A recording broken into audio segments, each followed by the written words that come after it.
పశ్చిమ గోదావరి జిల్లా పాలకొల్లు నియోజకవర్గంలో వృద్ధులు వితంతువులు దివ్యాంగులకు పెన్షన్లను అందించారు మంత్రి నిమ్మల రామానాయుడు. ఇక్కడ రాష్ట్రంలో కూటమి ప్రభుత్వం వచ్చాక ప్రతి నెల 1వ తేదీన పెన్షన్ల పంపిణీని పండగలా జరుపుతోందని చెప్పారు.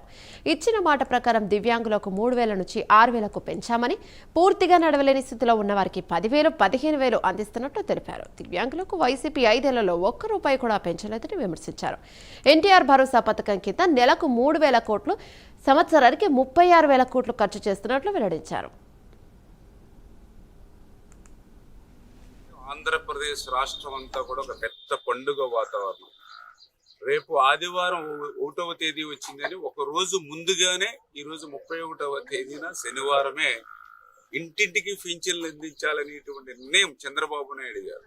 అంటే ఆ వృద్ధుల పట్ల, వితంతుల పట్ల, దివ్యాంగుల పట్ల ఈ ప్రభుత్వానికి ఉన్నటువంటి ప్రేమకు చిత్తశుద్ధి ఇది ఒక నిదర్శనం.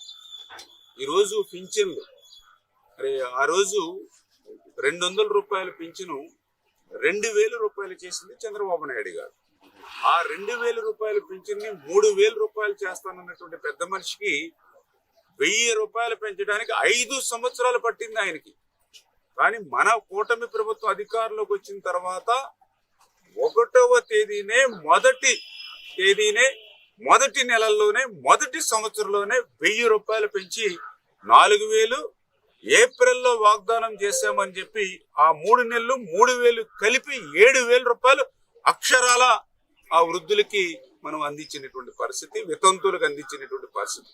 ఇటువంటి మంచి ప్రభుత్వాన్ని ప్రజలందరూ కూడా ఆశీర్వదించాలి. ఈ రాష్ట్రానికి ఎన్ని కష్టాలున్నా, ఈ రాష్ట్రానికి ఆర్థికంగా ఎన్నో ఇబ్బందులున్నా ఆ వృద్ధులు, వితంతులు, దివ్యాంగుల్ని ఆదుకోవడమే మానవత్వం అనేటువంటి విధంగా ఈ ప్రభుత్వం పనిచేస్తుందని మీ ద్వారా అందరికి కూడా తెలియజేస్తుంది.